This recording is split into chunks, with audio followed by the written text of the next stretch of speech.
세상 일에 실패해서도 우리 찬양 들으시고 우리 강시작.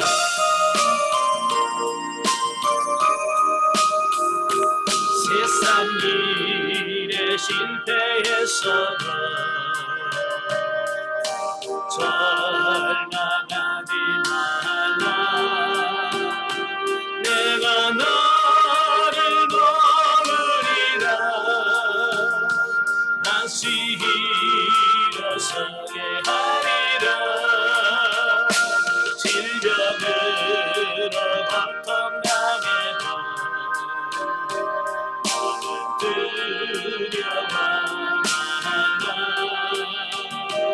내가 너를 도우리라. 다시 일어서게 하리라. 하늘만인 자들아 내가 사랑하노니 하물며 너희는 그냥 가보냐. 너와 함께하는 너의 하나님 되리니 너는 손으로 붙들리라. 내가 너를 구세하리라. 너를 그냥 사용하리라. 너로 하여금 나를 증거하도록 내 마음을 도우리라. 떨린 빛과 끊임없어도 낭망하지 말라. 내가 너를 머무리라. 다시 일어서게 하리라. 참지 못할 슬픔이 있어도 기도하며 담대하라. 내가 너를 도우리라. 다시 일어서게 하리라. 찬양을 흘리며 믿음으로 간구하니 너의 기도를 내가 외면하냐. 나는 너와 함께하니 너의 하나님 되리니 그런 모든 손으로 붙들리라. 내가 너를 구세하리라. 너를 크게 사용하리라. 너로 하여금 나를 증거하도록 내 마음을 도우리라. 아멘. 기도하겠습니다. 은혜로우신 아버지, 은혜와 사랑을 진심으로 감사합니다. 오늘도 우리를 사랑하셔서 귀한 시간을 허락해 주시고 수련의 과정 훈련할 수 있도록 은혜 주셔서 감사합니다. 오늘 마태복음 28장의 말씀을 나눌 때 성령께서 우리 지각을 열으셔서 잘 깨달아지는 은혜가 있도록 도와주옵소서. 시종을 주님께 맡겨오며 예수님의 이름으로 감사하며 기도합나이다. 아멘. 자, 오늘은 제 29강 마태복음 28장입니다. 벌써 마태복음의 마지막 장인데요. 자, 마지막 장은 주님의 부활과 예수님께서 내리신 최후의 명령에 대한 말씀을 하고 있어요. 자, 그 중에서 1절부터 10절까지 보면 예수 그리스도의 부활에 관한 말씀이에요. 자, 우리 성경 한번 보죠. 성경 28장 1절부터 10절까지 같이 보겠습니다. 마태복음 28장 1절부터 10절까지 자, 우리 같이 한 목소리로 봉독합니다. 안식일이 다 지나고 안식 후 첫날이 되려는 새벽에 막달라 마리아와 다른 마리아가 무덤을 보려고 갔더니 큰 진인이 나며 주의 천사가 하늘로부터 내려와 돌을 굴려내고 그 위에 앉았는데 그 형상이 번개 같고 그 옷은 눈같이 희거늘 지키던 자들이 그를 무서워하여 떨며 죽은 사람과 같이 되었더라. 천사가 여자들에게 말하여 이르되 너희는 무서워하지 말라. 십자가에 못 박히신 예수를 너희가 찾는 줄을 내가 아노라. 그가 여기 계시지 않고 그가 말씀하시던 대로 살아나셨느니라. 와서 그가 누우셨던 곳을 보라. 또 빨리 가서 그의 제자들에게 이르되 그가 죽은 자 가운데서 살아나셨고 너희보다 먼저 갈릴리로 가시나니 거기서 너희가 배우리라 하라. 보라, 내가 너희에게 일렀느니라 하거늘. 그 여자들이 무서움과 큰 기쁨으로 빨리 무덤을 떠나 제자들에게 알리려고 다름질할세. 예수께서 그들을 만나 이르시되 평안하냐 하시거늘. 여자들이 나아가 그의 발을 붙잡고 경배하니 이에 예수께서 이르시되 무서워하지 말라. 가서 내 형제들에게 갈릴리로 가라 하라. 거기서 나를 보리라 하시니라. 아멘. 자, 우리가 이제 마태복음 27장만 보면 참 암울하죠. 왜냐하면 그래 메시아인 줄 알고 기대했는데 그냥 힘없이 십자가에 못 박혀 죽으셨단 말이에요. 거기까지만 있으면 우리는 소망이 없죠. 자, 근데 28장에 가면 그 새로운 예수님의 부활을 이야기하고 있어요. 그래서 우리에게 산 소망을 주고 있는 이런 부분들을 보게 됩니다. 예. 자, 그래서 예수님은 이미 그의 순환과 함께 부활에 대해서 수차에 걸쳐서 예언을 합니다. 마태복음에만 봐도 4번이나 예고를 하셔요. 내가 십자가에 못 박혀 죽을 건데 염려하지 마라. 내가 사흘 만에 내가 다시 살아나겠다 라고 예수님께서 마태복음 16장 21절, 17장 22절, 20장 19절, 26장 31절. 자, 이렇게 4번씩이나 예수 그리스도의 죽으심과 부활에 대해서 분명하게 말씀을 해 주셨습니다.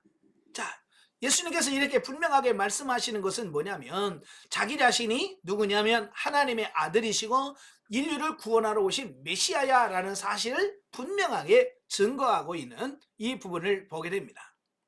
그래서 예수 그리스도의 부활은 바로 예수님 자신이 하나님이시고 우리의 구원자, 즉 메시아가 되었다라고 하는 것을 의미하고 있습니다. 물론 뭐 부활 이전에는 아니었나? 아니에요. 부활 이전에도 그는 하나님이셨고요. 우리의 메시아였고요. 우리의 구원자인 건 확실합니다. 그죠? 그러나 이 부활하심을 통해서 이게 분명하게 드러났다라고 하는 뜻이에요. 그러니까 마태복음 12장에 보면 많은 서기관과 바리새인들이 예수님께 뭘 요구하냐면 네가 정말 하나님의 아들이라면 표적을 좀 보여달라. 네가 메시아라면 표적을 보여달라라고 요청을 해요. 근데 예수님께서 아무런 표적을 보여주지 않으셨어요. 그러면서 그들에게 한 가지 약속한 게 있어요. 내가 너에게 표적을 하나 보일 터인데 요나의 표적을 보이겠다. 그 요나의 표적이라고 하는 게 뭐예요? 요나가 물고기 뱃속에 들어가서 사흘 동안 있었잖아요. 그죠? 사흘 동안 물고기 뱃속에 있다가 그가 다시 나와서 아수르에 가서 말씀을 전했잖아요. 바로 이제 그것이 예수 그리스도가 무덤에 들어가서 사흘 만에 있다가 사흘 후에 다시 살아날 것에 대한 예표예요. 그러니까 내가 부활함으로 인해서 내가 하나님이라는 것, 내가 메시아라는 것, 너희의 구원자라는 것을 내가 증명하겠다. 그 얘기거든요. 왜? 사람들이 하도 안 믿으니까. 그래서 사실은 예수 그리스도의 부활을 경험한 사람들은 예수님을 믿게 돼요. 우리가 잘 아는 것처럼 예수님의 동생들이 많아요. 예수님의 동생들, 남동생이 5명이나 돼요. 그런데 그들은 예수님이 살아있을 때요, 공생의 기간에는 안 믿었어요. 아무도. 그런데 예수님이 부활하신 예수님을 만나고 나서 어떻게 돼요? 그들이 다 변화가 돼요. 새로워집니다. 그래서 야고보서를 기록한 야고보가 바로 예수님의 동생이거든요. 유다서를 기록한 유다도 예수님의 동생이에요. 이렇게 해서 부활하신 예수님을 만나고 나니까 평상시는 그냥 우리 형이야 라고 생각했던 그분이 진짜 우리 형만이 아니네, 하나님이시네, 메시아네 라고 하는 사고로 바뀌어지는 거예요. 그래서 그는 죽을 때까지 예수님을 전하게 되고 야고보도 나중에 순교를 하는 이 부분을 보게 됩니다. 이게 부활이라고 하는 것은 굉장히 우리에게 중요한 사건이에요. 따라서 이러한 예수님의 부활은 기독교 신앙의 핵심이다, 모든 성경의 중심이다라고 할 수 있습니다. 예, 그래서 이 부활은 기독교의 여러 가지 사상 중에서 가장 핵심적인 사상 중에 하나입니다. 예, 만약에 예수님의 부활이 없다면 뭐가 될까요? 예, 정말 예수님의 부활이 없다면 기독교처럼 기만적인 종교도 없을 것이다. 그죠? 예, 천국 그런 거 없어요. 예수님 부활이 없다면 다 없어지는 거예요. 예, 예수님의 부활이 있기 때문에 모든 게 확실한 거예요. 또 예수님의 부활이 없다면 성경의 모든 기록은 허무맹랑한 신화에 불과할 것이며 그리스도인처럼 이 세상에서 불쌍한 자도 없을 것이다. 예, 우리가 천국을 바라보면서 기대했는데 그게 다 헛것이라면, 그죠? 의미가 없는 거죠. 그래서 사도 바울도 예수 그리스도의 부활이 없다면 우리 예수 믿는 사람이 세상에서 가장 불쌍한 사람이다 그랬어요. 한번 생각해 봐요. 날씨 좋은 날 다른 사람 다 놀러 가는데 우리는 어디 가요? 교회 간다고 교회 갔잖아. 예수 안 믿는 사람들이 뭐래? 참 저거 이렇게 좋은 날 놀러 가면 얼마나 좋아? 근데 우리는 놀러 가도 못 가, 놀러도 못 가. 예? 마시고 싶어도 내 맘대로 못 마셔. 참 그러면서 신앙생활 하는데 아이고 죽었는데 예수님이 없다? 이거 참 그런 불쌍한 거잖아요. 그죠? 그런데 예수님이 부활이 확실하니까 어때요? 우리가 이렇게 세상에서 여러 가지 힘들고 어렵게 신앙생활 모두 하는 부분들이 헛것이 아니고 우리의 상급이 되어진다는 말이에요. 그래서 우리가 소망을 갖게 된다라는 겁니다. 예. 그래서 예수 그리스도의 부활은 분명한 사실이기 때문에 기독교만이 참 생명의 종교인 것이다. 특별히 본장은 예수님의 부활을 몇 가지로 증거합니다. 예수님이 부활하셨다는 몇 가지 증거가 있어요. 그게 뭐냐? 첫째, 예수께서 살아나셨다는 천사의 증거가 있습니다. 그래서 6절에 보면 그러잖아요. 그가 여기 계시지 않고 그가 말씀하신 대로 살아나셨느니라. 와서 그가 누우셨던 것을 보라. 천사들이 증인을 씁니다. 그가 살아났다라고. 두 번째로는 빈 무덤이에요. 와서 보라. 예? 그가 누우셨던 것을 봐라. 예, 예수님 부활해서 안 계시니까 빈 무덤이 남아있을 수밖에 없는 거죠. 만약에 예수님께서 부활하지 않았다면 거기에 뭐 썩은 예수님의 시신이 있어야 될 거 아니에요. 근데 없단 말이에요. 그 다음에 세 번째가 파수꾼들의 증거입니다. 예, 이제 11절부터 나오는데요. 이제 11절에 보면 그 경비병 중에 몇이 성에 들어가서 그 모든 된 일을 제사장한테 알리게 돼요. 예, 보고를 하게 되죠. 예, 보고를 한 것은 뭡니까? 사실을 이야기하는 거 아니겠습니까? 그죠? 예. 그 다음에 12절부터 15절까지면 대제사장들의 음모다라고 하는 겁니다. 음모를 꾸미는 겁니다. 그래서 이 파수꾼들에게 돈을 주면서 가서 제자들이 훔쳐갔다라고 이야기해라 라고 거짓을 꾸민단 말이에요. 여러분 진실이면 거짓에서 꾸밀 필요가 있어요 없어요? 없지요. 그렇잖아요. 진실은 그냥 말하면 돼. 근데 진실을 거짓되게 만들려고 하니까 거짓을 하게 되고 사기를 치는 거 아니겠습니까? 그지? 예수 그리스도는 부활이 확실한 거예요. 자, 여기서 주는 교훈이 있어요. 첫째, 그리스도의 부활은 성도들의 죄와 두려움으로부터 해방시키고 또 구원의 기쁨을 주면 물론이고 이 세상의 고난 가운데서도 위로가 되는 반면 주를 대적하는 자들에게는 심판의 증거가 된다는 것이다. 그렇죠. 이 예수님의 부활은 예수 믿는 우리들에게는 굉장한 소망이에요. 우리가 정말로 어떤 신앙생활하다가 어렵고 힘든 일을 당하더라도 예수님 부활, 그래 예수님 부활처럼 우리도 부활할 거야. 그런 소망을 갖고 살잖아요. 그죠? 그래서 이 부활은 예수 믿는 사람들에게는 소망이요 기쁨인 거예요. 그러나 예수 믿지 않는 예수님을 대적하는 자들에게는 뭐가 되냐? 심판의 증거가 된다라고 하는 거예요. 그래서 예수님의 복음이라고 하는 부분은 항상 양면성이 있어요. 그 양면성이란 뭐냐면 예수 그리스도의 복음을 믿는 사람에게는 구원과 기쁨과 평강이 있고 그 복음을 받아들이지 않는 자에게는 두려움과 심판이 있다. 자, 이런 거예요. 그래서 저와 여러분이 예수 그리스도를 믿고 확실한 기쁨과 감격에 사는 여러분 되시길 바래요. 자, 두 번째로는 부활의 기쁜 소식을 간직하는 성도들은 그 사실을 속히 다른 사람들에게 전하여 그들로 하여금 부활의 소망에 참여케 해야 한다는 사실을 말씀해 주고 있습니다. 그러니까 천사들이 그 여자들에게 뭐라고 그래요? 예? 너 가서 제자들에게 이 사실을 알려라. 이 예수께서 부활하셨던 사실을 알려라 라고 명령하고 있습니다. 우리가 예수 그리스도의 부활을 우리가 알았다면, 이제 믿었다면 어떻게 되겠어요? 나만 알고 나만 천국 가야지, 그게 아니잖아요. 예? 그걸 모르는 사람들에게 예수님께서 부활하셨다라고 하는 이 소식을 전할 수 있는 그런 삶이 되어야 되겠다라고 하는 겁니다. 자, 두 번째 단락 11절부터 15절까지인데요. 우리 한번 같이 보겠습니다. 11절부터 15절. 여자들이 갈 때 경비병 중 몇이 성에 들어가 모든 된 일을 대제사장들에게 알리니 그들이 장로들과 함께 모여 의논하고 군인들에게 돈을 많이 주며 이르되 너희는 말하기를 그의 제자들이 밤에 와서 우리가 잘 때에 그를 도둑질하여 갔다 하라. 만일 이 말이 총독에게 들리면 우리가 권하여 너희로 근심하지 않게 하리라 하니 군인들이 돈을 받고 가르친 대로 하였으니 이 말이 오늘날까지 유대인 가운데 두루 퍼지니라. 아멘. 자, 보면은 경비병으로부터 예수님께서 부활했다는 소식을 들어요. 누가? 대제사장들과 지도자들이. 자, 그렇다면 여러분 같으면 어떡하겠어요? 진짜로 정말로 그럼 나 예수 믿어야지. 이래야 정상이잖아요. 그죠? 예, 예수 그리스도의 부활을 경험하고 체험하면 예수 믿어야 정상인데 그들은 정반대된 반응을 한단 말이에요. 예, 그들은 이미 27장에서 제자들이 예수님의 시신을 훔쳐갈까 두려워해서 무덤을 인봉을 하고 또 파수꾼까지 세웠잖아요. 그죠? 예, 그 무덤을 지키는 파수꾼들까지 세웠어. 그러나 유대 종교 지도자들은 정작 예수님께서 부활하셨다는 소식을 파수꾼들로부터 전해 듣자 크게 당황했다라고 하는 겁니다. 왜? 설마? 그런데 실제로 일어났거든요. 예, 여러분 나중에 예수님의 재림도 그럴 거예요. 설마 오실까?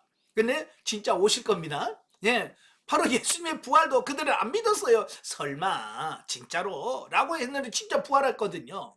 예수님의 재림도 진짜일 거라는 것을 말씀해 주고 있는 겁니다. 자, 그렇지만 그게 사실인데 그들은 어떻게 해요? 다시금 사악한 음모를 계획하면서 파수꾼들을 돈으로 매수하여 마치 제자들이 예수님의 시체를 훔쳐간 것처럼 소문을 내게 만들었다라고 하는 사실입니다. 참 이걸 보면 그때 당시 유대인들의 그 지도자들이 얼마나 타락했는가라고 하는 부분을 알 수 있습니다. 예, 얼마나 타락했으면 그가 회개를 해야지. 그렇잖아요? 예수님 부활하신 사실이라 그러면 회개를 하고 어찌하여 어떻게 하면 우리도 구원을 받겠습니까? 이래야 되잖아요. 그지? 근데 그들은 돈을 매개체로 해서 그걸 숨기려고 했다라는 사실입니다. 자, 왜 이스라엘이 AD 70년에 완전히 그렇게 무너질 수밖에 없는가라고 하는 부분은 바로 이런 부분을 통해서 보여주고 있는 겁니다. 하나님께서 그들에게 여러 번 회개할 기회를 주셨거든요. 근데 그들은 끝내 회개를 안 해요. 그래서 하나님께서는 그들을 AD 70년에 로마에 의해서 완전히 회파돼요. 그래서 2000년 동안 나라 없는 나라가 되잖아요. 자, 하지만 그들이 이러한 시도는 일부 유대인들에게는 성공했을지는 몰라도 결국 아무 소용이 없게 되고 말았다라고 하는 겁니다. 왜냐하면 그들의 끈질긴 방해와 모함에도 불구하고 예수 그리스도의 부활은 예루살렘으로부터 시작해서 온 유대와 사마리아와 땅끝까지 이르러 증거되었으며 무려 2000년의 세월이 흐른 오늘날에도 증거되고 있기 때문이다라고 하는 겁니다. 그죠? 인간이 아무리 하나님의 뜻을 막으려고 해도 하나님의 뜻을 막을 수가 없어요. 그들은 그렇게 돈으로 매수하려고 했지만 그 소식이 어때요? 지구를 뺑 돌아서 지구 반대편에는 우리 대한민국이라고 하는 이 땅, 시간도 2000년이라는 시간이 흘른 지금 이 시간 여러분들에게 그 기쁜 소식이 증거되고 있습니다.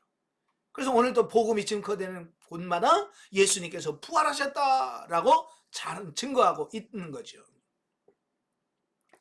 자, 여기서 주는 교훈이 뭐냐? 첫째, 물질의 눈이 어두워 불의와 거짓을 따르는 자들이야말로 가장 어리석고 불쌍한 자들이다.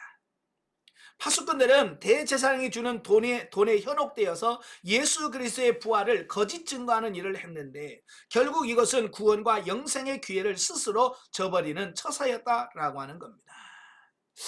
저는 궁금해요. 이들이 과연 대제사장으로부터 얼마나 받았을까? 얼마나 받았을 것 같아요? 어디 많이 줬을 것 같아요? 많이 줬을까요? 조금 줬을까요? 글쎄요. 그렇게 많이 주지는 않았을 것 같아요. 예, 왜냐하면 이 대제사장들과 유대인들은요 돈을 굉장히 좋아하는 사람들이에요. 예, 돈에 욕심이 많은 사람들이에요. 그러니까 많이 주겠어요? 여러분 가룟 유다가 예수님 팔 때 얼마 줬어요? 은 30. 노예 한 명 몸값을 주고 예수님을 매수했잖아요. 그 예수님도 은 30에 겨우 팔았는데 그 거짓말 조금 시키면서 얼마나 많이 줬겠어요. 그죠? 그 몇 푼 안 되는 그 돈 때문에 그들은 어찌 보면 구원받을 수 있는 기회잖아요. 그죠? 예수님 부활하셨다. 아, 그럼 나 예수 믿을래. 이거 얼마나 쉬워요. 그죠? 근데 그들은 구원받을 수 있는 기회를 놓친 거예요. 뭐 때문에? 돈 몇 푼 때문에. 네. 그래서 그들은 평생 동안 거짓말하면서 그 예수님을 그 제자들이 훔쳐갔어라는 거짓말하면서 얼마나 양심이 힘들었을까요? 예? 그러면서 구원도 못 받고 참 여러분도 이 물질 때문에 돈 몇 푼 때문에 예수님 파는 일이 없도록 여러분 조심하시길 바랍니다. 예. 두 번째로는 자신의 불의와 죄악을 은폐하려고 애쓰는 자들은 반드시 또 다른 불의와 죄악을 범할 수밖에 없다. 유대 종교 지도자들은 예수님께서 부활하셨다는 사실을 알게 되었을 때 즉시 자신의 잘못을 깨닫고 회개했어야 옳았는데 오히려 자신들의 죄악을 은폐하기에 급급했고 그 결과 또 다른 불의에 빠지게 되었다라는 사실입니다.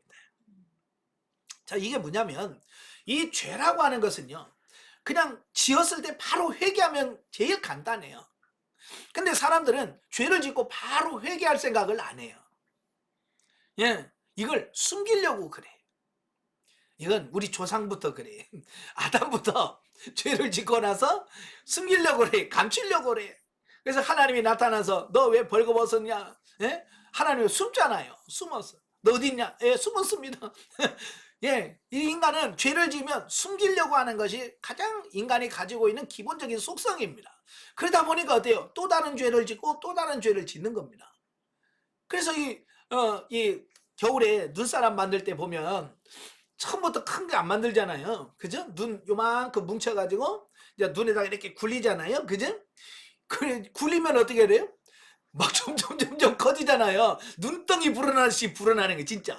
예? 그 좀만 몇 바퀴만 굴리면 혼자 못 굴릴 만큼 크게 돼. 죄가 그래요. 그러니까 처음에 그냥 작은 죄 때 빨리 회개하고 처리하는 게 제일 간단합니다. 한번 예를 들어서 운전하다가 뺑소니 하잖아요. 그지? 사람을 치거나 무슨 뭘 쳐놓고 도망가 버리잖아요. 그죠? 자기는 도망갈 수 있다고 생각하는데 어때요? 도망가면 돼요. 처음에는 그걸 친 것만 죄인데 도망가면 뺑소니에다가 또 여러 가지 죄가 막 계속 더 불어요. 그래서 그냥 돈 몇 푼이거나 아니면 벌금 얼마나 물면 될 걸 가지고 나중엔 감옥에도 가고 전과자가 되고 막 여러 가지 뭐 보험료 올라가고 뭐 여러 가지 사건이 일어나거든요. 그러니까 이 죄라고 하는 것은 그렇게 뺑소니 치면 안 되는 거예요. 그냥 하나님의 솔직하게 아뢰고 해결받는 것이 제일 간단한 거예요.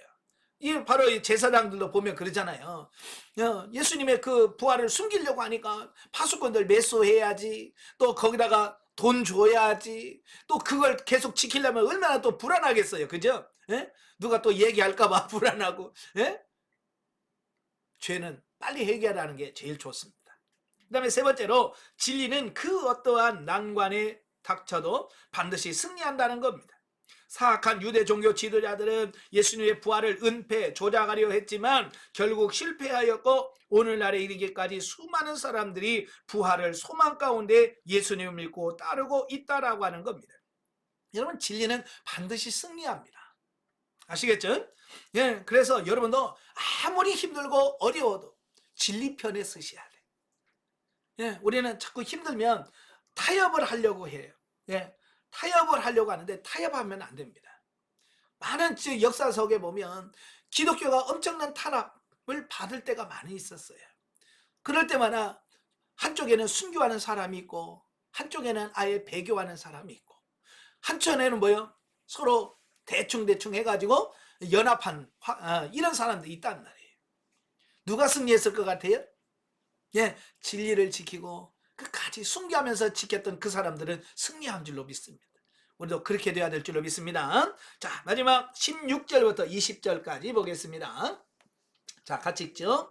11제자가 갈릴리에 가서 예수께서 지시하신 산에 이르러 예수를 배웠고 경배하나 아직도 의심하는 사람들이 있더라. 예수께서 나와 말씀하여 이르시되 하늘과 땅의 모든 권세를 내게 주셨으니 그러므로 너희는 가서 모든 민족을 제자로 삼아 아버지와 아들과 성령의 이름으로 세례를 베풀고 내가 너희에게 분부한 모든 것을 가르쳐 지키게 하라. 볼지어다 내가 세상 끝날까지 너희와 항상 함께 있으리라 하시니라. 자, 이 말씀은 예수 그리스도의 지상 명령이라고 할 수 있어요. 이 지상 명령이라고 하는 말은 예수님이 이 땅에 계시면서 마지막으로 주신 명령, 그런 뜻이에요. 자, 본문은 본서의 결론에 해당되는 부분으로 부활하신 예수님께서 승천하시기 직전에 제자들을 향하여 주신 지상 명령을 소개하고 있습니다. 자, 즉 본문에 소개되는 예수 그리스도의 지상 명령은 부활하신 주님의 권세를 힘입어서 세상 모든 족속을 제자로 삼아 세례를 베풀고 예수님의 삶과 가르침에 순종하며 살아가도록 가르치라라고 하는 말씀입니다. 그러니까 예수님께서 하신 그 지상 명령의 내용이 18절부터 20절까지예요. 하늘과 땅의 모든 권세를 내게 주셨으니 그러므로 너희는 가서 모든 족속을 제자로 삼아 아버지와 아들과 성령의 이름으로 세례를 베풀고 내가 너희에게 분부한 모든 것을 가르쳐 지키게 하라. 볼지어다 내가 세상 끝날까지 너희와 항상 함께 있으리라. 이게 예수님의 지상 명령이라 그 말입니다. 예. 그러니까 우리가 먼저 배워서 우리가 그 말씀대로 살 뿐만 아니라 그 말씀들을 모든 사람, 세상 모든 사람들에게 가르쳐서 지키게 하라라고 하는 그 말씀입니다. 자, 여기서 우리가 가르치고 명하고 세례를 주고 그래야 되는데 왜 지금 우리가 못하고 있습니까? 예, 우리가 그렇게 못 사니까 다른 사람들 못 하는 거예요. 아시겠죠? 내가 그렇게 살면 다른 사람들 그렇게 할 수 있는데 내가 못 사니까 못 가르치는 겁니다. 그래서 여러분들이 이 영성을 통해서 완전히 변화되고 새로워지셔서 정말 하나님의 말씀을 오늘 주님의 명령대로 전할 수 있는 여러분들이 되셔야 됩니다. 자, 이 명령은 당시 제자들뿐만 아니라 예수 그리스도의 부활을 믿는 오늘날의 모든 성도들에게도 여전히 유효한 말씀으로 성도들이 최우선적으로 수행해야 될 사명이다라고 하는 겁니다. 그러니까 이 지상명령은 그때 당시 있었던 사람들에게만 준 게 아니에요. 오늘 예수 그리스도를 믿고 구원받은 모든 성도들에게 주어진 예수 그리스도의 명령이다라고 말씀해주고 있습니다. 자, 어느 분이 저한테 와서 그래. 저 이제 전도 안 해도 되겠네. 아니 왜요? 그랬더니 전도는 저에게 전도 사명이 없잖아요. 그러더라. 여러분, 우리가 사명 소명 달란트에 보면 특별히 전도라는 소명이 있어요. 전도자라는 소명이. 참 그 전도 소명이 있는 분들은요, 참 뭐라고 말씀하면 전도가 쉬워요. 여러분 참 힘들죠. 그죠? 전도가 잘 안 되잖아요. 근데 그분은 쉽대요. 그래서 아니 어떻게 하는데요? 아니 그냥 교회 가자면 가요. 그래. 우리는 아무리 가서 교회 갑시다 사정을 하고 뭐 맛있는 거 사다 주고 뭐 맛있는 거 해줘도 안 와. 근데 그들은 그냥 가다가 그냥 교회 갑시다 그러면 그럽시다 고 따라온다는 거야. 저도 그분들에게 많이 물어봤어. 도대체가 전도를 어떻게 하는 거예요? 그러니까 그냥 해요. 그래서 어떻게 하는데? 그냥 가다가요. 그냥 교회 갑시다. 그러면 예. 그런데요. 주일날 교회 가면서 택시를 탄대. 택시를 타서 택시 기사한테 오늘 교회 갑시다 그러면 예 그냥 택시 기사가 따라온다는 거야. 참 그걸 보면 확실하게 전도 사명이 있는 분들은 있어요. 예. 그러면 그분들만 전도하는가? 아니에요. 이 전도라고 하는 부분은 예수 그리스도를 믿는 모든 사람들에게 주어진 공통적인 사명이에요. 그지? 그러니까 전도가 되든 안 되든, 예, 내가 전도해서 사람이 오든 안 오든 상관없어요. 우리는 전도라는 게 뭐예요? 예수 그리스도의 복음을 전하는 겁니다. 예. 그럼 많은 사람들이 왜 전도가 힘들다고 생각하느냐? 열매까지 따려고 하니까 힘든 거예요. 예. 사실은 우리가 할 일은 뭐냐면 씨를 뿌리는 거예요. 우리는 씨를 뿌려. 여러분 농부가 씨를 뿌려놓고 그 다음날 쪼개가지고 그다 싹 나게 하고 그럽니까? 농부는 그런 거 아니에요. 그냥 씨만 뿌려놔. 씨만 뿌려놓으면 하나님께서 적당한 온도와 습도와 이걸 통해서 싹이 나게 하고 자라게 하시고 그래요. 바로 바울이 그러잖아요. 나는 심었고 아볼로는 물을 주었으니 자라게 하신 이는 하나님이시다.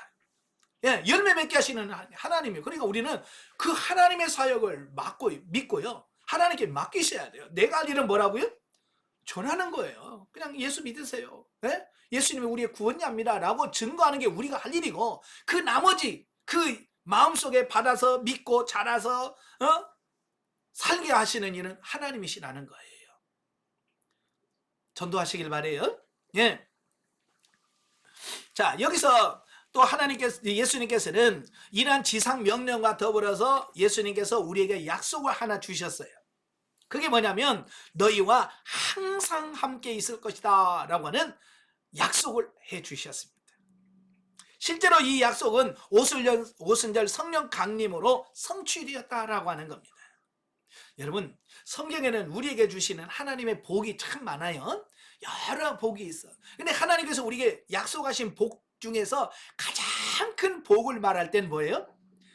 임마누엘을 약속하셔요. 내가 너와 함께 하겠다. 이게요 하나님이 우리가 함께 하는 것처럼 가장 큰 복이 없어요. 그죠? 예. 여러분 그 아이들을 키울 때 한번 생각해 봐요. 여러분 아이들을 키울 때 아이들은 10,000원 주는 걸 좋아할까요? 엄마가 같이 갈게를 좋아할까요? 엄마와 같이 가는 걸 좋아하지. 아기 때는 그래. 아기 때는 엄마하고 같이 가면 좋아. 근데 조금 크면요 사춘기 들어가려고 하면요 뭐라 그래요? 엄마 필요 없고요 돈만 줘요. 그러거든요. 이게 함께 한다는 거, 부모와 함께 하는 게 얼마나 큰 게 몰라요. 그 사실은요 10,000원보다도 부모를 함께 가는 게 훨씬 더 자기 유익이에요. 그렇잖아요?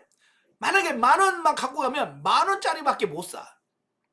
근데 부모와 함께 가면 이거 100,000원짜리도 살 수 있고 500,000원짜리도 살 수 있고 그보다 더 큰 것도 살 수 있어요. 참 저는 이제 우리 애들 어렸을 때 이제 문방구 들려서 야 먹고 싶은 거 먹어? 그러면 애들은 꼭 그 불량식품 100원짜리 200원짜리 줘. 왜 그런지 몰라.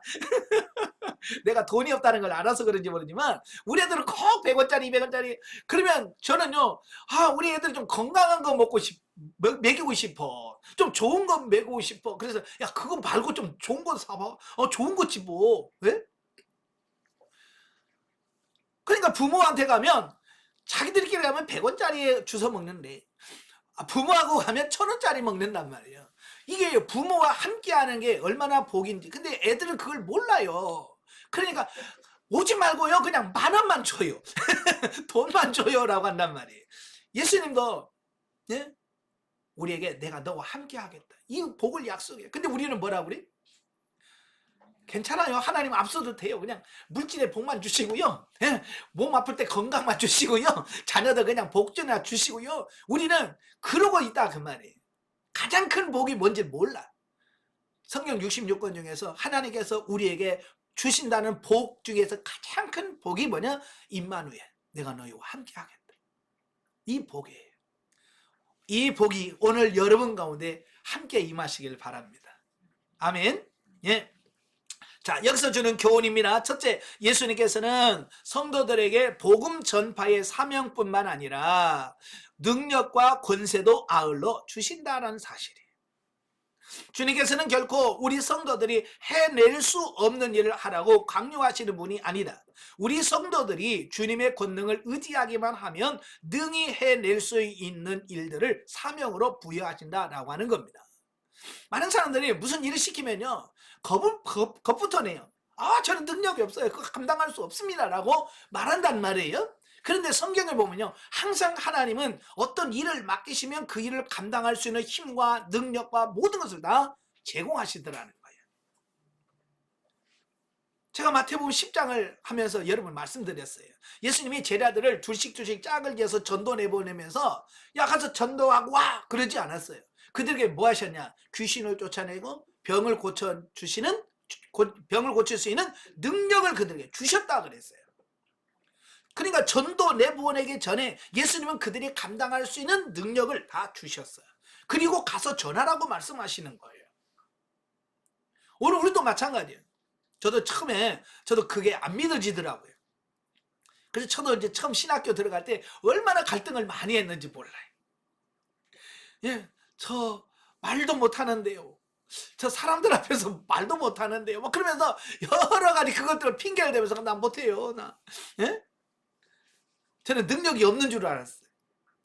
내가 목회 못할 줄 알았어요. 근데 하나님께서 하라는 거예요. 근데 하다 보니까 물론 이제 하나님 여러 훈련을 시키셨죠. 예. 그래서 지금 이렇게 감당할 수 있는 일을 2단계까지 하나님이 주셨어요. 여러분도 마찬가지예요. 하다 보면 하나님께서 내게 이런 달란트 주셨네, 이런 능력도 주셨네 라고 하는 부분을 발견하게 되는 거예요. 저는 다른 사람들 앞에서 노래 부르는 거요 굉장히 못해요. 사람들 앞에서 노래 부르고 막 이런 거 진짜 못합니다. 근데 찬양 인도하다 보니까 지금은 그래도 못한다는 말은 안 해 사람들이. 그게 뭐냐면 자꾸 하다 보니까 저도 야 내가 이런 재능이 있었네, 이런 달란트가 있었네. 이게 하다 보면 하나님께서 내게 이미 주신 것을 내가 또 발견할 수 있게 돼요. 여러분도 마찬가지예요. 여러분 안에 지금 숨겨져 있는, 그러니까 발견되지 않은 재능들이 많이 있어요. 왜? 안 써먹으니까. 그게 안타까운 거예요. 그러니까 여러분 안에는 지금 하나님께서 주신 달란트 중에서 땅에 묻어둔 달란트가 많아요. 여러분 지금까지 일생살 동안 여러분이 찾아 쓰지 않은 달란트, 쓰지 않은 달란트, 사용하지 않는 달란트가 지금 많단 말이에요. 주님 앞에 가서 뭐 할 거예요? 너 뭐 하다 왔니? 그럼 뭐 할 거예요? 그냥 땅에다 묻어두고 왔어요. 그렇게 대답하면 되겠어요? 결론이 뻔하잖아요. 땅에 묻어뒀습니다. 그럼 뭐라고 그랬어요? 예수님께서 이 악하고 게으른 종아 그랬잖아요. 오늘 주님 앞에서 그런 책망을 듣지 않도록 하기 위해서 여러분 열심히 주어진 사명 감당할 수 있기를 바랍니다. 자, 두 번째로 올바른 복음 증거는 그저 말로만 그치는 것이 아니라 구체적인 삶의 변화를 이끌어내는 것이다. 물론 다른 사람들을 예수 그리스도께서 가르쳐 주신 하나님 나라의 법에 따라 살아가는 성숙한 그리스도인으로 변화시키기 위해서는 체계적인 양육 프로그램을 필요로 하며 특히 초신자들에 대한 지속적인 배려와 관심이 요구된다라고 하는 사실입니다. 그러니까 저도 목회를 해보니까 한 영혼을 전도해서 그를 가르쳐서 이렇게 성장하고 성숙한 신앙인으로 만든다는 게 쉽지 않아요. 예. 그래서 사도 바울도 뭐라고 그래요? 내가 해산의 수고라는 묘를 쓰잖아요. 그죠? 한 사람을 세우는 게 이게 사람을 낳아서 기르는 것과 똑같은 그 수고가 필요한 거예요. 그러니까 여러분들도 바로 이런 해산의 수고와 같은 수고를 통해서 영혼을 세워 가시는 우리가 돼야 될 줄로 믿습니다. 그래서 교회 안에서 여러분이 조금 성장했다고 한다면 항상 이제 초신자, 믿음 없는 사람들을 마치 어린아이들을 키우듯이 잘 돌봐서 그들이 자라갈 수 있도록 도와주셔야 돼요. 근데 보통 교회에서 보면 그 초신자들을 막 무시하고 그것도 못해 그러면서 그래서 상처 주고 이런 분들이 많은데 절대 조금 성장한 사람들 그런 말 하면 안 됩니다. 아시겠죠? 예. 자, 영적이에 보겠습니다. 예수님은 제자들에게 세상을 다스리는 권세와 복음을 선포하라는 지상 명령을 주셨고 그들과 함께 하시어 하나님의 뜻을 이룰 것을 말씀하셨다. 그러나 우리의 삶 속에서 하나님의 능력과 역사가 나타나지 않는 것은 우리의 속사람 뭡니까? 우리의 영이죠. 예, 우리의 영이 변화되지 않았기 때문이다라고 하는 겁니다. 예, 내가 영적으로 새로워지지 아니하면 다른 사람들을 올바르게 인도할 수 없다라는 거예요. 그래서 하나님은 각 성도가 하나님이 주신 권세와 능력을 행하여 주의 뜻을 나타내어 하나님의 영광을 드러낼 수 있는 자가 되도록 우리의 내면을 갱신하고 계신다. 예, 그래서 오늘도 하나님은 저와 여러분들을 계속 훈련을 통해서 여러분들 지금 갱신해 가고 있는 겁니다. 그래서 다방면에서 환경을 통해서 우리를 전인적으로 다루심으로 넉넉히 하나님의 일을 나타낼 수 있는 자로 빚어가고 계신다. 예, 오늘도 지금 여러분을 이 훈련을 통해서 하나님 여러분 만들어가고 계시는 겁니다. 자, 20절에서 예수님이 제자들과 항상 함께 하실 것을 약속하신 바와 같이 오늘날 우리가 성령에 의하여 훈련을 받고 고난 가운데 있을 동안에도 주님이 함께 계셔서 세상에서 능히 승리할 수 있도록 해 주실 것이다 라고 하는 사실입니다. 예, 성경에 나오는 인물들 치고 훈련 없이 되어진 사람 아무도 없습니다. 아브라함도 하나님의 훈련을 통해서 아브라함이 되었고 다윗도 하나님의 훈련을 통해서 다윗이 되었고 사도 바울 역시 하나님의 훈련을 통해서 사도 바울이 되었어요.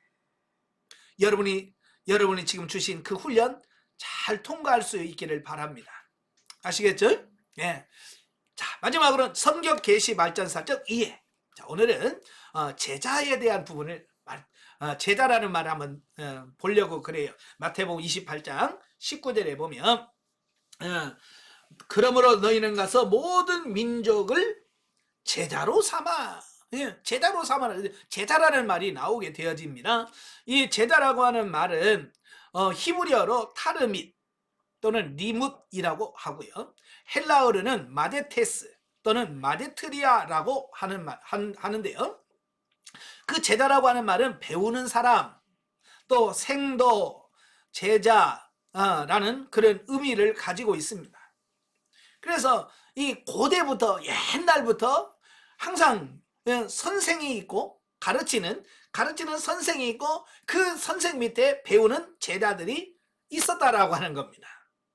특별히 헬라 시대에 보면 이 헬라 철학에 있을 때도 보면 항상 이 가르치는 스승과 제자가 있었고 유대교에도 항상 랍비, 가르치는 랍비가 있고 그 밑에 배우는 제자들이 있었어요. 예.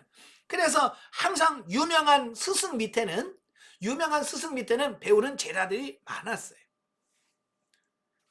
그래서 철학자들 소크라테스의 제자가 플라톤이고 이렇게 해서 쭉 있잖아요. 제자들의 계보가 있는 것처럼 유대인들도 그런 거 있어요. 자, 사도 바울은 그때 당시 유대인 중에서 그 바리새인 중에서 아주 훌륭한 랍비가 있었어요. 그 사람이 누구냐면 가말리엘이라는 사람이에요. 네, 가말리엘이라는 사람인데 그는 유명한 랍비예요. 그래서 사도 바울이 그 가말리엘 문화생으로 들어가서 거기서 율법을 배우고 학문을 배웠다라고 말하고 있습니다. 자, 이렇게 해서 항상 훌륭한 스승 밑에는 배우는 제자들이 있다라는 거예요. 자, 그래서 오늘도 여러분들이 이제 스승이 있고 제자가 있는데요. 자, 성경에서 보면 근데요, 구약에서는 이 제자라고 하는 말이 굉장히 드물게 나와요.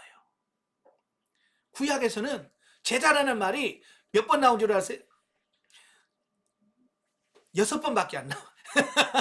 구약의 성경이 39권이나 되잖아요. 그 39권이나 되는데 그 39권 중에서 제자라는 말이 6번밖에 안 나와요.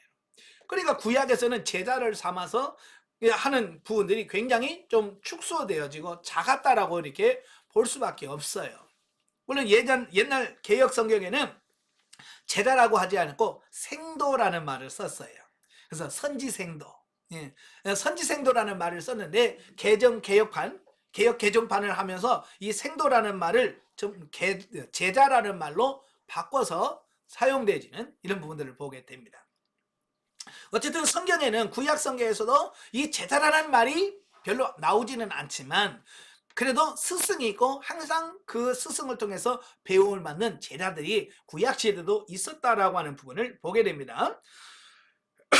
예, 처음 제자라는 말이 나오는 게 어디냐면 열왕기하 1장부터 18절까지입니다. 자, 열왕기하 2장 1절부터 18절까지 보면 자, 엘리사 시대에 뭐가 있었냐면 선지생도 학교가 있었어요. 근데 이 선지자들을 길러내는 요즘 같으면 신학교 같은 교육기관이 있었다라고 하는 거예요. 물론 이때 생긴 건 아니에요. 언제부터 생겼냐면 사무엘 시대부터 이 선지 학교가 세워졌어요. 이 사무엘 선지자 때 보니까 이 시대가 악하고 자 그래요. 그래서 이 사울 왕이 하나님의 말씀대로 순종하지 않잖아요. 그죠? 그때 사울 왕을 세워놓고 이 사울이 자기 고향 라마로 내려갑니다. 자기 고향 라마로 내려가서 거기서 그 이스라엘의 미래가 염려가 되는 거예요. 왜? 왕을 세워놨는데 이 왕이 하나님 말씀대로 안 사는 거예요. 그래서 그가 라마에서 정말 신실한 젊은이들을 모아놓고 그들에게 하나님의 말씀을 가르치기 시작한 거예요. 바로 이제 그게 어찌 보면 선지 학교의 출발점이다라고 볼 수 있습니다. 근데 그게 계속 이어지다가 엘리사 시대에도 이 선지 학교가 있었습니다.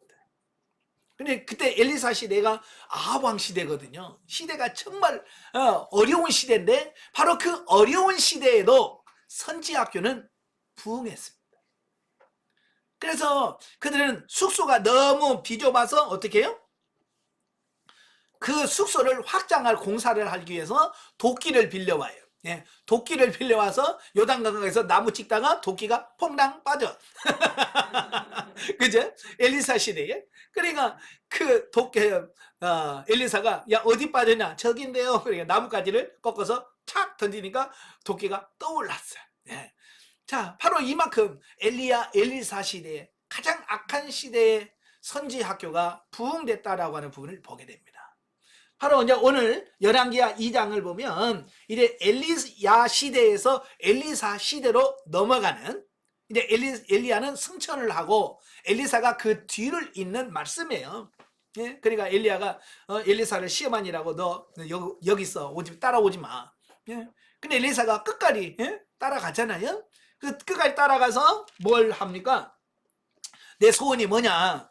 예, 당신의 영감을 내가 갑절이나 받기를 원합니다. 예. 그죠? 네가 참 어려운 걸 구하는구나. 왜냐하면 능력을 주고 안 주고는 엘리야가 정하는 게 아니잖아요. 하나님이 주시는 거잖아요. 그죠? 하나님이 주시는 거니까 엘리야가 네가 참 어려운 걸 구하는구나. 네? 예. 그러나 내가 올려가는 것을 보는 것을 네가 보거든 하나님께서 너한테 주실 거다. 예. 그래요. 그래서 그 앞에서 그가 올라가고 그의 겉에서 겉옷이 탁 떨어지잖아요. 그러니까 그 옷을 입고 오는 이런 부분을 보게 됩니다. 자, 그 중에서 보면 이 엘리사가 요단강을 강물을 옷으로 탁 치니까 요단강이 쫙 갈라졌잖아요. 예, 요단강이 갈라졌다는 말은 엘리야의 후계자가 엘리사가 됐다라고 하는 것을 하나님께서 증명해 주는 겁니다. 예, 그래서 이제 그가 건너편으로 오니까 그 선지생도들이 어떻게 해요? 다 엎드려서 그에게 경배합니다.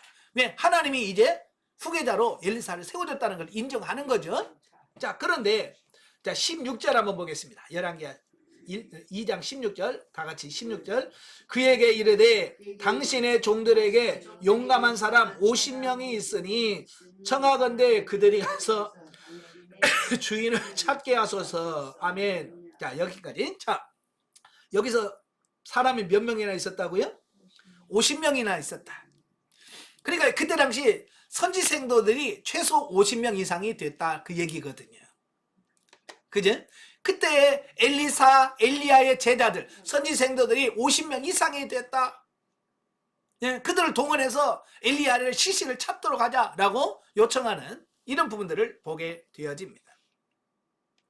자, 어쨌든 바로 이때도 선지자들의 제자들이 이미 50명 이상이 있었다. 그러니까 제자는 구약 시대부터 이미 계속 있었다라고 하는 것을 말씀해 주고 있고요. 자, 두 번째 역대상 25장 8절. 네, 구약엔 6번밖에 안 나온다고 그랬죠. 예. 이제 두 번째 나오는 게 어디냐면 역대상 25장 8절입니다. 자, 8절 다 같이. 이 무리에 큰 자나 작은 자나 스승이나 제자들을 막론하고 다 같이 제비 뽑아 직임을 얻었으니 그랬어요. 자, 25장은 다윗의 다윗 시대의 찬양단을 조직합니다. 다윗 시대의 찬양단이 몇 명이냐면 4,000명이에요. 예, 하나님을 찬양하는 찬양대만 4,000명이 넘습니다. 예, 그래서 그들은 보면 그 찬양대 중에서 또 반열을 나누고 24 반열을 나누고 거기서 또 잘하는 사람은 제자를 삼아서 밑에 있는 사람 가르치고 계속 그래가지고 그게 쭉 솔로몬 시대까지 이어져 가게 하는. 그래서 뭐라고 돼 있어요? 예, 스승이나 제자들. 예, 잘하는 사람은 가르치고 또 잘하는 걸 배우는 사람은 제자라고 하고.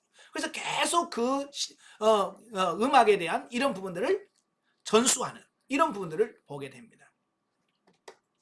자, 그런데 이제 신약 시대에 넘어오면 예, 구약은 그렇게 6번밖에 안 나오지만은 신약으로 딱 넘어오면 신약 시대는 제자라는 말이 357번 나와요. 굉장히 많이 나오죠. 예, 27권에서 357번이 나와요.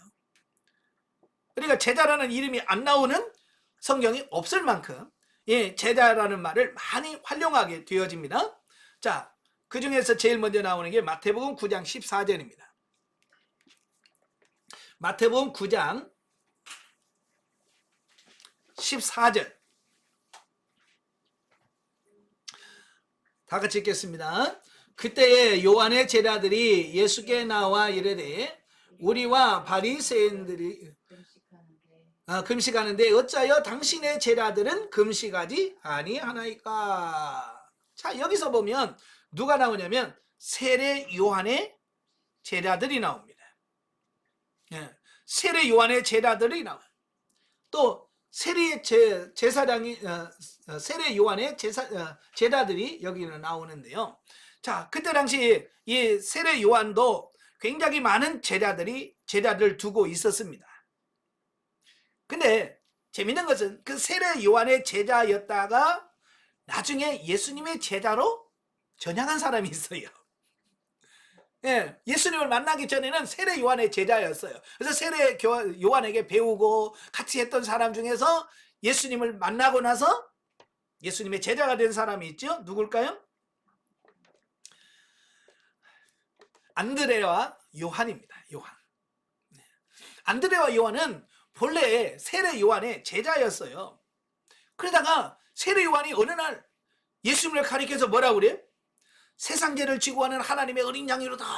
그래서 예수님을 선포하는 겁니다. 메시아라는 거예요. 그러니까 세례 요한의 밑에 있다가 이들이 그럼 난 예수님 믿을래. 그래서 예수님을 따라가는 예수님의 제자가 되는 이런 부분이 나타나게 되어집니다. 자, 그 다음에 그러면 세례 요한의 제자만 있었냐? 아니에요. 많은 또 다른 사람의 제자가 있습니다. 마태복음 22장 15절부터 22절.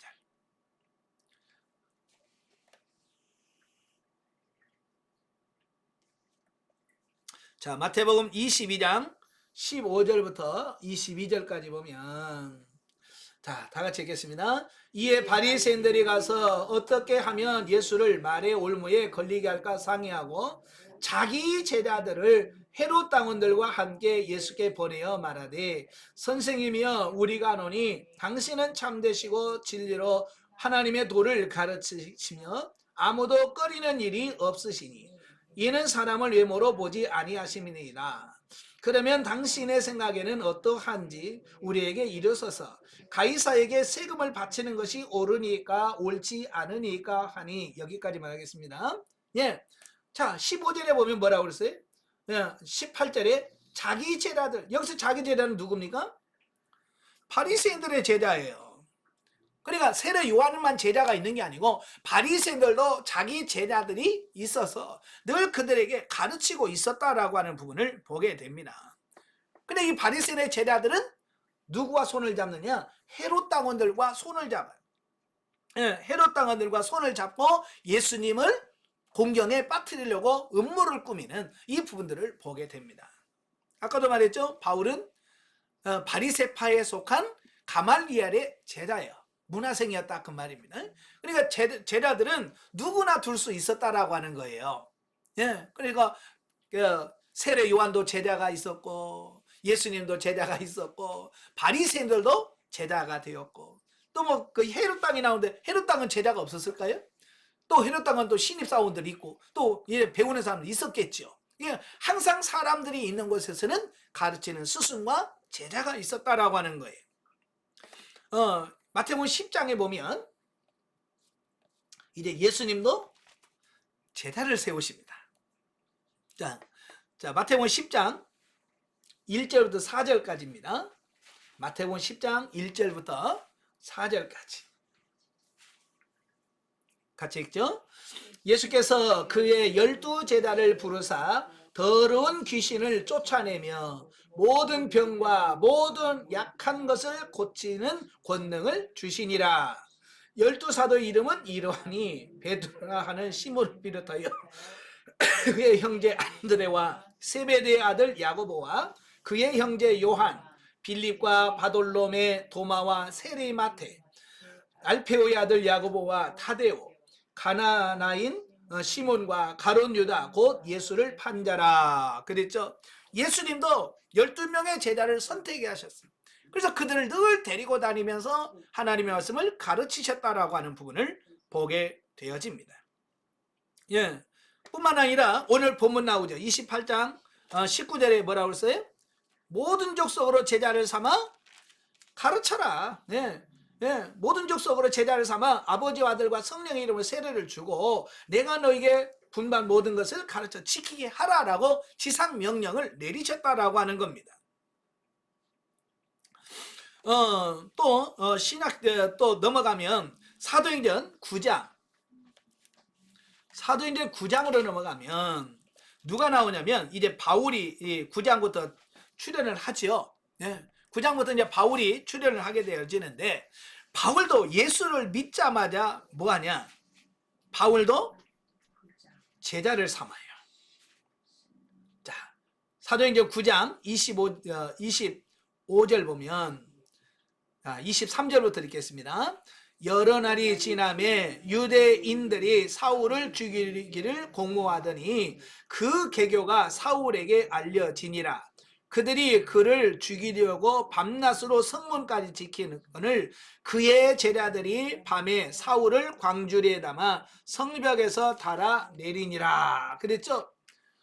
그래서 바울도 예수 그리스도를 만나고 그가 아라비아 광야에 갔다가 3년 동안 교통하고 다시 그가 다메섹으로 돌아왔을 때 그에게도 뭐가 생겼어요? 제자들이 생겼어요. 벌써. 바울의 제자들도 있었어요. 나중에 또 바울의 제자들이 많이 있습니다. 그 중에서 가장 훌륭한 제자가 있다면 디모데, 디도 뭐 이런 사람들이 또 바울의 후계자를 통해서 배워서 그 일들을 감당해내는 이런 부분이 있습니다. 그러니까 이 바울은 예수님의 어쩌면 예수님의 말씀을 제일 잘 받아서 순종한 사람을 바울인 거예요. 근데 바울도 변화되자마자 제자를 삼는 이유가 뭐예요? 예수님 명령이 제자를 삼으라고 그랬잖아요. 그죠? 제자를 삼으라. 그러니까 바울도 변화되자마자 바로 제자 삼아서 그들을 가르치고 양육하는 이 부분을 보게 됩니다. 자, 그래서 그 밑에 예수님의 직계 제자를 우리가 뭐라고 부르냐면 사도라고 부릅니다. 예수님께서 직접 부르시고 세운 사람을 사도라고 그래. 그런데 속사도가 있죠. 속사도는 누구냐? 이 사도들의 직계 제자들을 속사도라고 그래요. 그러니까 베드로도 직계 제자를 세웠겠죠.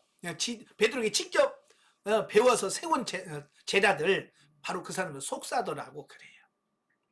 그러면 그 속사도에게 또 배운 제자들이 있겠죠. 그죠? 그 속사도에게 배운 그 사람들을 교부라고 그래요. 이제 교회사를 배우다 보면 뭐 속사도 누구, 교부 누구, 무슨 교부 이렇게 나오죠. 예? 바로 그 교부는 속사도의 직계 제자들을 교부라고 그래요. 그러면 그 교부의 직계 제자는 뭐라고 그러냐면 주교라고 불러요. 그래서 천주교에서는 이제 주교라고 많이 하잖아요. 주교. 예? 예, 라고 하는데요. 그래서 그게 지금 2000년 동안 쭉 내려와서 지금 어디까지 왔어요? 여러분까지 왔잖아요. 여러분까지. 저도 누구한테 지금 배워왔고요. 또 여러분은 저의 제자가 돼서 지금 저한테 배우고 있잖아요. 그죠? 예. 그러면 여기서 배우고 끝납니까? 아니죠. 여러분도 누군가를 제자를 삼아서 또 가르쳐야 되죠. 그죠? 언제까지 해야 돼요? 주님의 재림일 때까지. 이건 계속 제자에 나는 죽어서 없어져. 그렇지만 제자에서 예수님의 재림 때까지 계속해서 그 역사가 계속해서 일어나게 돼요. 아시겠죠? 자, 그래서 여러분도 지금 나의 제자를 삼고 누구를 가르치고 있는지, 없다면 아버지, 나의 제자가 누굽니까? 내 신앙을 그대로 전해서 정말로 내가 사는 이 삶을 살게 할 수 있는 사람이 누굴까요? 라고 고민하면서 여러분 사셔야 돼요. 자, 제자라는 의미는 크게 세 가지인데요. 첫째, 배우는 자라는 뜻이에요. 제자는 배우는 자. 그래서 제자라는 말은 배우다라는 뜻의 동사에서 파생되어져 나온 겁니다. 이게 가장 기본적인 겁니다. 그래서 여러분들도 항상 나도 배운다라고 하는 자세를 가지고 사셔야 돼요. 나이가 많고 적고, 예? 뭐 직급이 높고 낮고 따지지 않고 우리는 항상 배우는 자의 자세로 가야 돼요. 근데 우리 참 한국 사람들은 배우는 걸 그렇게 좋아하질 않아요. 그렇죠? 가르치려고는 하는데 배우려고는 하지 않아요. 그러니까 배우지 않으니까 성장이 없는 거예요. 그래서 우리가 항상 배우는 자의 자세를 가지시고요. 두 번째로는 이 제자의 뜻은 따르는 자라는 뜻이에요. 따르는 자. 그래서 따르다라고 하는 동사가 복음서에서 80번 나오고요. 따르는 자라는 의미 속에는 따라야 할 분을 높이고 그분을 위해 내 모든 소유를 맡긴다는 의미가 들어있다라는 겁니다. 예, 그래서 내가 당신의 제자가 되겠습니다 라는 말은 뭐예요? 난 당신에게 온전히 따르겠습니다. 나의 모든 소유나 모든 것까지 다 맡기겠습니다 라는 그런 뜻이에요. 그래서 주님의 제자들도 예수님을 따를 때 뭐라고 돼 있어요? 부모를 다 버렸잖아요. 베드로가 보니 우리는 부모도 우리 그물도 배도 다 두고 왔습니다. 바로 이제 그게 제자의 뜻, 제자의 삶이에요. 그 다음에 세 번째로 이그나티오스는 그리스도를 위하여 순교자가 될 사람들을 지칭하는 말로 썼다라는 겁니다. 그러니까 제자라는 말은 그냥 배운다고 다 제자가 되는 게 아니라 예수님을 위해서라면 죽을 각오가 돼 있고 죽을 수 있는 수준에 가 있는 사람을 제자라고 불러요. 그만큼 제자는 그냥 쉽게 되어지는 게 아니다 라는 말을 하고 있습니다. 다시 말하면 그만큼 깊은 경지에 들어가야만 이 제자라고 하는 어떤 그런 말을 들을 수 있다라고 하는 사실입니다. 예. 자, 그런데 오늘날 많은 사람들이 그 깊은 경지에 올라가야 되는데 깊은 경지에 못 들어간단 말이에요. 그죠? 그러니까 깊은 경지에 못 들어가니까 가르칠 자신이 없죠. 그죠? 그래서 스승이 못 되고 제자를 못 삼는 거예요. 그래서 오늘날도 마찬가지예요. 가르치세요. 나 자신이 없어요. 나는 능력이 없어요. 뭐 이런단 말이에요. 왜? 아직 확신이 없기 때문에 그런 거예요. 그래서 여러분도 이제는 확신을 갖고요. 확신을 갖고 이래 하나님, 나의 제자, 내가 가르칠 수 있는 제자가 누구일까요? 네. 그래서 여러분의 삶을 보여주어서 정말 여러분 뭐 영성이라고 하는 것은 꼭 저처럼 여러분에게 뭐 책 펴놓고 강의하라는 말이 아니에요. 영성에서 제자 삼는 건 뭐냐면 삶으로 모범을 보여주는 겁니다. 그래서 여러분 자녀에게 여러분의 스승이 될 수 있고요. 예? 가족 식구 중에서도 아내가 남편의 스승이 될 수도 있고요. 그렇습니다. 아시겠죠? 우리는 삶으로 변화된 삶으로 보여줄 수 있는 우리가 되셔야 돼요. 제가 그러잖아요. 가장 훌륭한 설교는 말로 하는 게 아니고 몸으로 하는 설교예요. 몸으로 삶으로 보여주는 설교예요. 그래서 여러분도 이래 삶을 통해서 제자를 삼는 여러분 되시기를 바랍니다. 아시겠죠? 네, 기도하겠습니다. 은혜로우신 아버지 감사합니다. 오늘도 우리를 사랑하셔서 귀한 말씀을 주셔서 감사합니다. 마태복음 마지막 말씀을 통해서 제자를 삼으라고 말씀하고 있는데 과연 내가 먼저 제자가 되고 있는지, 내가 정말 잘 배우고 있는지, 내가 주님을 잘 따르고 있는지, 정말 주님을 위해서 순교할 각오가 되어 있는지 우리 자신 한번 되돌아보게 하시고, 이제는 내가 먼저 주님의 제자가 된 이후에 우리도 다른 사람을 제자 삼아서 그들에게 하나님의 말씀을 전하여 대대손손 하나님의 복음이 계속해서 이어져 갈 수 있도록 성령님 도와주시옵소서. 예수님의 이름으로 감사하며 기도합나이다. 아멘. 하나님께 노립니다.